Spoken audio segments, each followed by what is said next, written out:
We finally know who the Kansas City Chiefs will be facing in the divisional round of the playoffs, hopefully on their way to another consecutive AFC Championship game, which, if they reach it, would be held in one Arrowhead Drive. Now, I have three big ideas about this game and scouting the Texans. I have 5 notes on the Texans offense, 5 notes on the Texans defense, and some compare and contrast with the game the Texans just played against the Chargers and the game the Chiefs played against the Texans just a few weeks ago. The number one big idea here is this, and this will play into the number 3 big idea here, but the Texans play like a young team. They get very high with emotions, they get very low with emotions, and when they smell blood in the water, they are very, very good. Now, that said, I was impressed with the maturity of the Texans, the way they ended out the Chargers game, and we'll get back to this with notes on the Texans offense, but it is one of those things in the NFL that building a large lead rarely lasts because you go into basically conservation mode, and it's difficult to stop an NFL team from scoring when you're in conservation mode. Did not stop the Texans. It's difficult to move the ball on offense when you are in ball control mode. Did not stop the Texans. They got that lead in the end of the third quarter, the beginning of the fourth quarter, and it was lights out. There was a long Ladd McConkey touchdown, but that was it. That was the only spark from that Chargers team, no pun intended. Now, both of those things said, the number 3 big idea here is that the Kansas City Chiefs have a definitive experience advantage, and they will not get too high, they will not get too low during the course of things. You will remember that during the Kansas City Chiefs' first Super Bowl run, it was a comeback special each and every game along the way in the playoffs, starting with what was shaping up to be a very embarrassing loss against the Houston Texans. 3 of those players, I believe, are now Kansas City Chiefs: Justin Reed, Nuke Hopkins, and I believe Charles Omenihu was a Texan for that. I think that makes sense. But, so there will be players on the field able to coach this team through both sides of that, should anything get too far out of hand, too wacky during the course of this game. Now, let's move on to the Texans offense. And the number one thing to know about the Texans offense possibly is this: they're going to give you opportunities as a defense. They had 3 turnovers versus the Chargers, and if memory serves me correctly, it was almost 5. Almost 5 turnovers. There was 1 interception. There were 2 interceptions, nearly 4. And there were multiple times. Had the Chargers, here's what I'll say. Had the Chargers been, and you hate to say it this way, a little bit better prepared. That is a Harbaugh team, but had they been a little bit better prepared, I think they could have. It was a blowout, but I think they could have won. I think that is how monumental these swings would have been had the Chargers come up with those turnovers. Stroud threw 2 interceptions the first time, or no, I think he threw 1 interception yesterday and they had 2 fumbles, but Stroud threw 2 interceptions the first time that the Chiefs and the Texans played. And in that game, it was just one of those things where the Chiefs at that time, the defense was really coming into its own. And that's a lot what we're seeing with the Texans defense too. But the Chiefs defense, I think, created those turnovers more than the Chargers nearly created the turnovers yesterday. One of the I don't remember if it was an interception or an almost interception that Stroud threw. He just broke contain and whipped the ball down the field. And I have no idea. It was one of those plays where it happened so fast. When it became a Charger that almost caught it, it almost didn't register that that was the wrong team because it just looked like that was a reception. In my opinion, we know that Chris Jones likes to move around a lot on the defensive line. In my opinion, this would be a great game to have Chris Jones just stand pat at defensive tackle. Rush through the middle. I think that might be where the Texans' offensive line is weakest, is up the middle. And Stroud is very good when he breaks contain, but if you just let him sit in the pocket and dink and dunk, he will destroy a defense. He'll pick it apart day and night. And the problem that the Chiefs have at the cornerback 2 position right now, Stroud will take advantage of that should he be able to stand in the pocket. So I think that keeping Jones in the middle of the defense could rattle him and make him try to break contain. The thing with the Chiefs is Charles Omenihu and George Karlaftis are very good contain defensive ends. They're not the fastest guys in the world, but they're good with contain. So keeping Chris Jones in the middle of the defense, getting his hands up, things like that, could actually be would probably be the best cause. Tershawn Wharton being the second defensive tackle in this game as well could help. Tershawn Wharton has found a different gear for his pass rush this season. That should the Chiefs be able to keep the Texans in passing mode, Tershawn Wharton would be a great have on the field, but they're going to have to do that. And that means they're going to have to score points, and that means they're going to have to stop the pass. They're going to have to stop the pass to make the Texans want to pass. McDuffie on Nico Collins, in my opinion, will be huge in this game.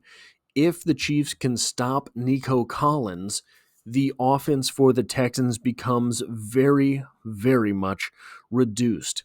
The last time these two teams played, the Chiefs and the Texans, Tank Dell was on the field as well. And Tank Dell had a very good game up until his injury. The Chiefs in that game limited Nico Collins to 7 receptions for 60 yards. Versus the Chargers, Nico Collins had 7 receptions for 122 yards and a touchdown.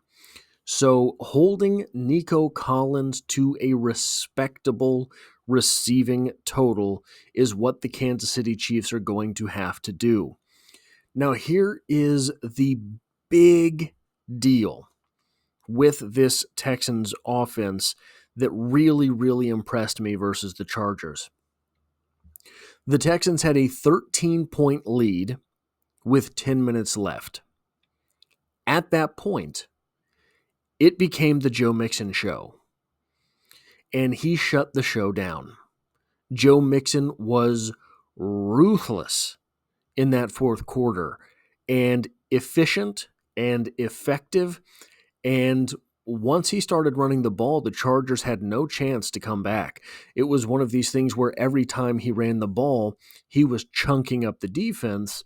All of a sudden, you have another 20 seconds before you're going to run another play. That becomes a 5-yard gain and a first down. You've got another 20 seconds you're going to waste before you get to the line. That becomes a 2nd and 5.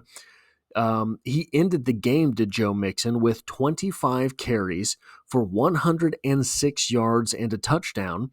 That's good for a 4.2-yard average. Not terribly impressive, but that's a first down every 3 times you touch the ball.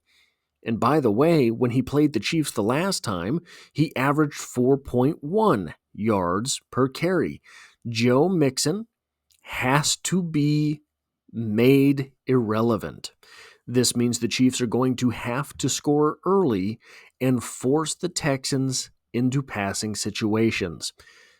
Joe Mixon and Nico Collins are going to be the focal points of that offense. And just to further drive that home, Stroud completed 22 passes against the Chargers. 15 of those 22 passes were to three different receivers, three different pass catchers. Nico Collins caught 7, John Mechie caught 4, and Cade Stover caught 4. Nico and John are wide receivers, and Cade Stover is a tight end. The Chiefs are notoriously weak against the tight end this season, so it makes me wonder if the strategy we will see is McDuffie on Nico Collins. Maybe you double the tight end. Not a particularly dangerous tight end for the Texans. Maybe you double him anyway, and then you put it all on Mechie. Crowd the line, put it on Mechie. Mechie has 412 yards this season. The playoffs are where you start to see Andy Reid employ these types of tactics. He does not like to do this during the regular season because he wants his players to have to learn the things they will have to do to win. During the regular season, he does not like to help out his offensive linemen. He likes to leave them on an island. When you get into a must-win situation, i.e. the playoffs, he will help them out. That is part of the reason that we see the Kansas City Chiefs treating regular seasons like practices, is that they are trying to learn their game. Other teams know, hey, I have to win this week. So any little tactic that they have to ensure the win, they will employ. The Chiefs do not operate that way. Perhaps that is an argument for a different day. What about the Texans' defense? What will the Chiefs be looking at when they have the football? That Texans defensive line was rowdy versus the Chargers. They got 4 sacks, and I believe they got 9 QB hits. And the Chargers have good offensive tackles. So if the Chiefs' offensive line is not in the best shape that they can be, this will be a very long day for Patrick Mahomes. So I think that we will see chips. I think that we will see tight ends left on the line. I think that we will see fullbacks kept in the backfield to block. I think we will see all of those things. I think we will see them early, is what I will say. I think that we will see those things until the Chiefs can get 14 points on the board, and then Andy Reid is going to unleash a little bit. I think Andy Reid is going to try to make sure he gets the offense in position, gets the points, and then he's going to test his luck with, well, can the offensive line hold their own? Things like that. I think that is how things are going to go, because it seems to be that is what the Texans almost dictate that you do as their team is constructed. Now, you're not going to like me for this one-for-one translation, but Ladd McConkey went 9 for 197 and a touchdown. That is a 21.9 yard average. Now, he had a very long touchdown reception, and even without that reception, he had a great day. Had circumstances been different, with Ladd McConkey, the Chargers offense could have really done some things. If it were me, I would just copy and paste the routes that Ladd McConkey ran and give those to Xavier Worthy on a snap-by-snap basis. Wouldn't care. Go out there, do this, and see what happens. It seemed to me that where we were seeing Ladd McConkey most was in that intermediate realm. So it might end up being Hollywood Brown that gets a lot of that work. And if it is, I think it's going to be just as dangerous as if it were Xavier Worthy. But Xavier Worthy, in my opinion, does look a lot faster than Hollywood. You know, how much of injury is taken off of that 4.27 that Hollywood ran, how much of it is he was getting back into football shape, how much of it is not trying to come back from an injury and blow out a hamstring in meaningless games at the end of the season. I don't know. But what I will say is that Xavier Worthy looks to be the fastest guy on the field. I don't know that I see that right now from Hollywood. So if it were me, I would put those routes with Xavier Worthy, whatever it was that Ladd McConkey was running, that he ended up getting so open so often, and let the young man shine. Now, I mentioned that Texans defensive line. Will Anderson and Mario Edwards, I think, each had a sack and a half. That's 3 sacks of the 4 sacks between the two of them. If those two can be slowed down, the offense stands a much better chance. Obviously, right? But I think the question is, how do you do that? If you're going to help out your offensive line, does it make more sense to do that with a blocking back? Does it make more sense to have a tight end out there and just say, hey, go stop whichever one of these guys is lined up on that side of the field? What makes the most sense for the Kansas City Chiefs, especially as we have one of the confounding things that we seem to see from the offensive tackles, no matter who they are this year, when they have help to the outside, they will overset to the outside and give up the under route, underbelly, whatever you want to call it, straight to the quarterback. So it might be that you have a better chance having Samaje Perine on the field rather than keeping, for example, Noah Gray off the hip of the tackle. In that game, Justin Herbert went 14 of 32 for 242 yards. That is a 44% completion percentage. And then he threw 1 touchdown and 4 interceptions, and they were bad interceptions. The last time the Chiefs saw the Texans, Mahomes went 28 of 41 for 260 yards with a touchdown and no interceptions. The Chiefs have to keep the mistakes to a minimum because the Texans will capitalize on them. The Texans, like I said earlier, are a team that plays young. If they get those interceptions, if they get those turnovers, they will smell blood in the water and they will become undeniable. But really, guys, I don't think it's the Chiefs' passing game that is going to be the most vital thing in this game. Here is a very telling statistic, or a very telling couple of statistics from the Texans versus the Chargers. J.K. Dobbins for the Chargers ran the ball 9 times for 26 yards. That is a 2.9 yard average per carry. Without the threat of the run, the Texans defense got to pin their ears back and absolutely tee off on Justin Herbert.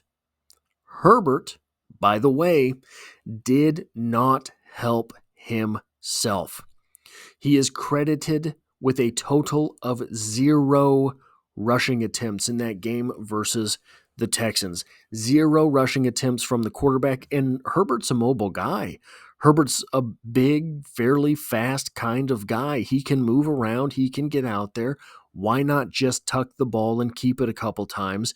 Keep that defense honest. When the Chiefs played the Texans, Kareem Hunt ran the ball 11 times for 55 yards. Obviously, that's a 5-yard average. But also, Patrick Mahomes ran the ball 5 times for 33 yards. That is a 6.6 yard average. And Mahomes scored a touchdown. This all sounds hunky-dory for the Kansas City Chiefs. But remember, in that same game, Isaiah Pacheco carried the ball as well. Kareem Hunt went 11 for 55, but that was after the Chiefs figured out Isaiah Pacheco, for whatever reason, was not able to be successful against the oncoming Texans line. Pacheco ran the ball 9 times for 26 yards. Is that right? Did I misconstrue that? I have to look that up now because that is the same stat line that was had by J.K. Dobbins. So I apologize for this excursion during this video, but oh no, it's going to take me a second. That does not make sense. If that is the exact same number, that is crazy. Dang it. Now that I'm trying to do this, nothing is going correctly. Isaiah Pacheco, player stats. I apologize for this. What am I doing? 9 for 26. So that is wild. The Chiefs have to be able to run versus the Texans, because what will happen is if they are not in position to run versus the Texans, the defensive line for the Texans will pin their ears back. Yeah, 9 for 26, J.K. Dobbins. Wild. I can't believe I didn't recognize that when I was taking the notes, but that is wild. They will just pin their ears back and tee off on Patrick Mahomes, which is worse for the Kansas City Chiefs because the Kansas City Chiefs do not have the offensive tackles that the Chargers have. So it could be absolutely disastrous if they are not able to find balance in their offensive performance versus the Texans. So those are the notes that I have from the Texans-Chargers game, as the Texans-Chargers game has given the Kansas City Chiefs their opponent for the divisional round of the playoffs. Tell me your thoughts. What have I missed? What have I underrepresented? What have I underappreciated here? If you have any idea how we will find a Lad McConkey of our own heading into this game, let me know. That is all I have for this video. If you like or appreciate what it is that I do here, hitting a like button really does help me out, as it tells YouTube to share this video with other Kansas City Chiefs fans. If you find yourself here by chance but not design, the Chiefs are the only thing I talk about on this channel, dropping multiple videos every single week, and I hope to have you back for the next one.